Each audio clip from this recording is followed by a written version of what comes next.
السلام علیکم دوستو ایران کے مذہبی رہنما آیت اللہ خمینی 3 جون سن 1989 کو فوت ہوئے۔ وہ گزشتہ 80 سالوں میں ایران کے پہلے رہنما تھے جنہوں نے اس دنیا کو قدرتی موت کے ساتھ الوداع کہا تھا۔ ان سے پہلے ایرانی حکومت کے سربراہوں کو یا تو جلاوطنی کی اذیتوں کا سامنا کرنا پڑا تھا یا پھر ان کا قتل ہوا تھا۔ امام خمینی 24 ستمبر 1902 کو ایران کے شہر خمین میں پیدا ہوئے۔ خمینی کم لوگوں سے ملنا جلنا پسند کرتے تھے۔ انہوں نے 6 سال کی عمر سے قرآن پڑھنا شروع کیا۔ بعد میں انہوں نے قم شہر میں سکونت اختیار کرنے کا فیصلہ کر لیا۔ خمینی نے آیت اللہ بننے کے بعد ایران کے شاہ اور امریکہ کے تعلقات پر تنقید شروع کر دی، جس کی وجہ سے شاہ نے انہیں ملک بدر کر دیا۔ آیت اللہ وہاں سے ترکی چلے گئے۔ اس کے بعد وہاں سے وہ پہلے عراق اور پھر فرانس گئے۔ ایران میں سن 1989 کے اوائل میں جو افراتفری پھیل گئی تھی، اس کی وجہ سے معیشت ٹوٹ پھوٹ کا شکار تھی۔ تیل کی پیداوار شدید متاثر ہوئی تھی اور ملک کا دارالحکومت تہران بائیں بازو اور دائیں بازو کے درمیان خونریز لڑائیوں کا مشاہدہ کر رہا تھا۔ اس دور میں ایران کے شاہ کو اقتدار سے ہٹانا خمینی کی ایک بڑی سیاسی کامیابی تھی۔ جب ایران میں انقلاب برپا ہوا تو مغربی ممالک کے لوگوں کو قطعی یقین نہیں آیا۔ اس وقت تک مغربی ممالک ایران کو بہت مستحکم ملک سمجھتے تھے، لیکن شاہ کا تخت چھوڑنا اور آیت اللہ کا وہاں کا مذہبی رہنما بننا ایک دن میں نہیں ہوا تھا۔ شاہ کے زمانے میں ایران مغربی ممالک کے کیمپ میں تھا، جبکہ آیت اللہ کھل کر اس کی مخالفت کرتے تھے۔ اسی وجہ سے انہیں سن 1962 میں گرفتار کر لیا گیا۔ اس گرفتاری نے انہیں ملک کا ہیرو بنا دیا۔ وہ پہلے ترکی گئے، پھر عراق اور پھر فرانس میں رہنے لگے۔ یہاں قیام کے دوران وہ اپنے حامیوں پر زور دیتے رہے کہ وہ شاہ کو اقتدار سے نکال باہر کریں۔ سن 1989 کے آنے سے قبل ہی شاہ کی مقبولیت پورے ایران میں کم ہونے لگی۔ ہر طرف فساد پھیل گیا اور روزانہ ہڑتالیں اور مظاہرے ہونے لگے۔ شاہ نے ایران چھوڑنے کا فیصلہ کر لیا، لیکن وہ 16 جنوری تک تہران میں ہی رہے۔ شاہ اتنی دیر تک وہاں اس لیے رہے کیونکہ وہ شاہی خزانے کا سارا یا کچھ حصہ اپنے ساتھ لے جانا چاہتے تھے۔ محمد ہیکل اپنی کتاب دی ریٹرن آف دی آیت اللہ میں لکھتے ہیں، در حقیقت وہ اپنے ساتھ وہ زیورات لے جانا چاہتے تھے جو انہوں نے اور ان کی بیوی نے اپنی تاج پوشی کے دن پہنے تھے۔ انہوں نے رائل گارڈز کی ٹولی کو کئی بار اس حکم کے ساتھ بینک بھیجا کہ وہ زبردستی شاہی تجوری کو کھلوانے کی کوشش کریں، لیکن وہ ہر بار خالی ہاتھ واپس آئے۔ شاہی تجوری کو حفاظتی اقدامات کے تحت زمین سے 20 میٹر نیچے بنایا گیا تھا۔ بینک کے اہلکار جو تجوری کھولنا جانتے تھے غائب ہو گئے تھے۔ شاہ کی جانب سے شاہی خزانے کو محفوظ رکھنے کے لیے جو تدابیر اختیار کی گئی تھیں وہ انہی کے خلاف گئی تھیں، اور آخرکار انہیں ایران سے اپنے جواہرات کے بغیر جانا پڑا۔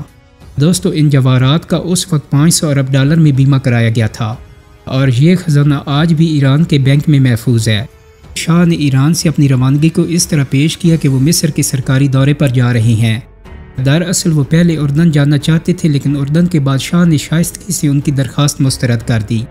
شاہ کا وفد سب سے پہلے مصر پہنچا۔ وہاں بھی انہوں نے خود کو حکومت کے سربراہ کے طور پر پیش کیا۔ وہاں انہوں نے مصری صدر انور سادات کے ساتھ 3 روز سربراہی اجلاس کیا۔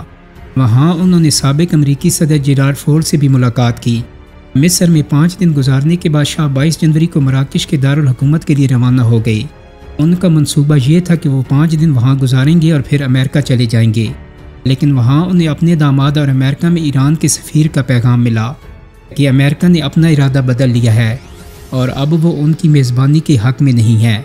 3 ہفتے بعد مراکش کے شاہ نے اپنے ADC کو ایران کے شاہ کے پاس یہ بتانے کے لیے بھیجا کہ وہ انہیں اپنے ملک میں سیاسی پناہ دینے کی مخلصانہ خواہش تو رکھتے ہیں، لیکن اب صورتحال بدل چکی ہے اور وہ چاہ کر بھی انہیں اپنے پاس نہیں رکھ سکتے۔ زندگی کے آخری دور میں مصر نے انہیں اپنے ہاں آنے کی اجازت دے دی۔ جب شاہ 27 جولائی 1980 کو کینسر کے باعث فوت ہو گئے تو انہیں سرکاری اعزاز کے ساتھ وہیں سپرد خاک کر دیا گیا۔ دوسری جانب 1 فروری سن 1989 کی رات 1 بجے چارٹرڈ بوئنگ 747 طیارے دی مے فلاور نے پیرس کے ہوائی اڈے سے تہران کے لیے پرواز کیا۔ اس پر ایران کے شاہ کے خلاف انقلاب کے ہیرو آیت اللہ خمینی سوار تھے۔ 16 سال جلاوطنی کی زندگی گزارنے والے خمینی اپنے وطن واپس آ رہے تھے۔ طیارے میں سوار مسافروں کی کل تعداد 168 تھی۔ اس پرواز میں کوئی خاتون یا بچہ اس خوف سے شامل نہیں کیا گیا کہ ہوائی جہاز پر حملہ ہو سکتا ہے، اور یہ خدشہ بالکل بے بنیاد بھی نہیں تھا۔ کون کفلن اپنی کتاب خمینیز گوسٹ میں لکھتے ہیں، ایرانی فضائیہ کے سینئر کمانڈر اس طیارے کو مار گرانا چاہتے تھے جو خمینی کو ایران لے کر آ رہا تھا۔ انہوں نے مصر میں پناہ گزین شاہ سے طیارے کو مار گرانے کی اجازت بھی مانگی تھی، لیکن شاہ نے اس درخواست کا جواب نہیں دیا۔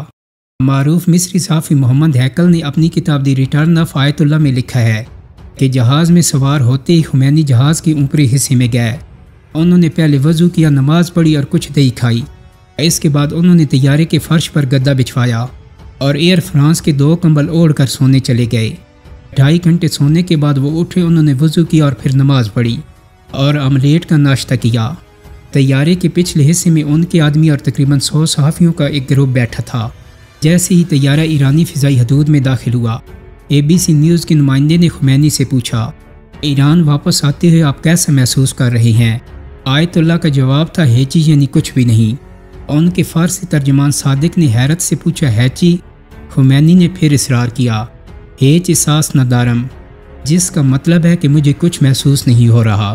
دوستو، BBC کے نامہ نگار جان سمپسن بھی اس طیارے میں سوار تھے۔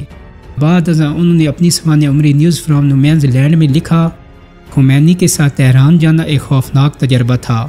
ہمارے ساتھ آنے والے مسافروں کو پورا یقین تھا کہ ایرانی فضائیہ ہمارے طیارے کو مار گرائے گی۔ پرواز کے دوران ہم نے کچھ لمحے کے لیے خمینی سے بات کی تھی۔ وہ زیادہ بولنے والے شخص نہیں تھے۔ جب میں ان سے کوئی سوال پوچھتا تو وہ جہاز کی کھڑکی سے باہر دیکھنے لگتے۔ خمینی کے طیارے نے لینڈ کرنے سے پہلے 3 بار تہران کا چکر لگایا۔ آخر کار 1 فروری کی صبح 9:30 بجے خمینی کا طیارہ تہران کے مہر آباد ہوائی اڈے پر اترا۔ جیسے ہی ہوائی جہاز کا دروازہ کھلا، کالی پگڑی اور ٹخنوں تک لمبے پاجامے میں ملبوس ایک کمزور جھکی ہوئی کمر والے بوڑھے نے 16 سال بعد اپنے چہرے پر ٹھنڈی ایرانی ہوا کا جھونکا محسوس کیا۔ ان کو ایک بازو سے ایئر فرانس کے ایک اٹینڈنٹ نے سہارا دے رکھا تھا۔ ایرانیوں کا ایک ہجوم خمینی کے استقبال کے لیے وہاں جمع تھا۔ انہیں پہلے آسمانی نیلے رنگ کی مرسیڈیز کار میں بٹھایا گیا، لیکن لوگوں کا ہجوم اتنا تھا کہ انہیں ہیلی کاپٹر میں شفٹ کرنا پڑا۔ جب تک وہ گاڑی میں تھے وہ ان سڑکوں کے نام پوچھتے رہے جن سے وہ گزر رہے تھے، کیونکہ جب انہوں نے برسوں پہلے تہران چھوڑا تھا تو اس وقت کے تہران اور اب کے تہران میں بڑا فرق تھا۔ ان کی آمد تک شاہ کے دور کے وزیر اعظم شاپور بختیار نے استعفیٰ نہیں دیا تھا۔ انہیں نظر انداز کرتے ہوئے خمینی نے مہدی بازگان کو وزیر اعظم مقرر کر دیا۔ دوستو، محمد ہیکل لکھتے ہیں کہ بختیار نے پورے ملک میں کرفیو نافذ کر دیا تاکہ یہ ظاہر ہو کہ وہ اقتدار پر قابض ہے۔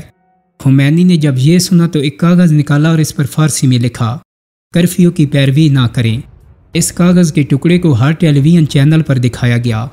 اس کے فوراً بعد لوگ کرفیو کے خلاف احتجاج کرتے ہوئے سڑکوں پر نکل آئے۔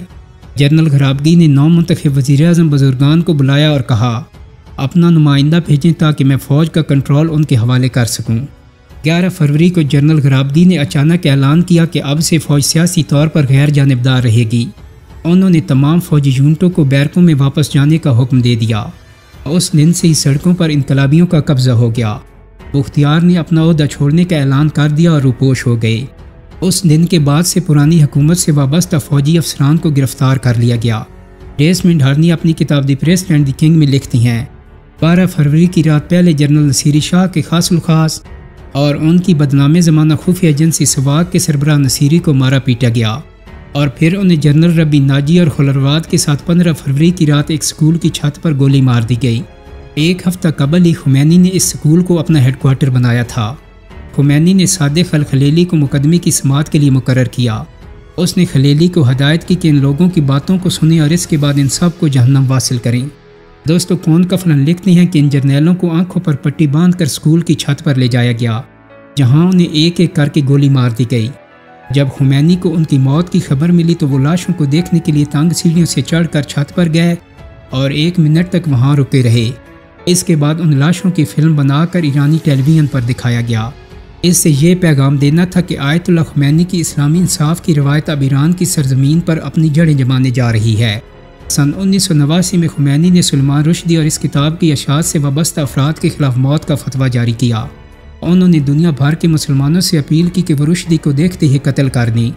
اعلان کیا گیا کہ جو شخص رشدی کو قتل کرے گا اسے $26 لاکھ کا انعام دیا جائے گا، اور اس فتوے کی وجہ سے رشدی کو اپنی باقی زندگی سخت سیکورٹی میں گزارنی پڑی۔ دوستو، 3 جون 1989 کو جب خمینی اپنے خالق حقیقی سے جا ملے تو تہران ریڈیو کے پریزنٹر نے روتے ہوئے اس کا اعلان کیا۔ ملک بھر میں ہنگامی حالت کا اعلان کر دیا گیا اور ٹیلی فون لائنیں کاٹ دی گئیں۔ تمام ہوائی اڈے بند کر دیے گئے اور ایران کی سرحدیں سیل کر دی گئیں۔ خمینی کے جنازے میں لاکھوں ایرانیوں نے شرکت کی۔ ان کی میت کو ایئر کنڈیشنر باکس میں رکھا گیا تاکہ لوگ ان کے آخری دیدار کر سکیں۔ ایک اندازے کے مطابق خمینی کے جنازے میں تقریباً 20 لاکھ افراد نے شرکت کی۔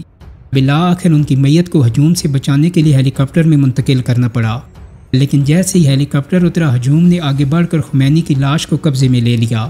لوگوں میں ان کے سفید کفن کا ٹکڑا حاصل کرنے کا مقابلہ شروع ہو گیا تاکہ وہ اسے یادگار کے طور پر اپنے پاس رکھ سکیں۔ ایرانی میڈیا کا کہنا تھا کہ خمینی کو سپرد خاک کیے جانے کے دوران تقریباً 10,000 افراد زخمی ہوئے اور درجنوں کو جان سے ہاتھ دھونا پڑے۔ دوستوں، امید کرتا ہوں کہ میری آج کی ویڈیو آپ کو پسند آئی ہوگی۔ اگر ویڈیو اچھی لگی ہے تو اس کو لائک اور شیئر کر دیں۔ میرے چینل کو سبسکرائب کرنے کے ساتھ ساتھ بیل آئیکن کو بھی کلک کر دیں تاکہ آپ کو میری آنے والی مزید ویڈیوز کے نوٹیفیکیشن ملتے رہیں۔ بہت جلد ہی ایک نئی ویڈیو کے ساتھ ملاقات ہوگی۔ اپنا بہت سارا خیال رکھیے گا۔ اللہ حافظ۔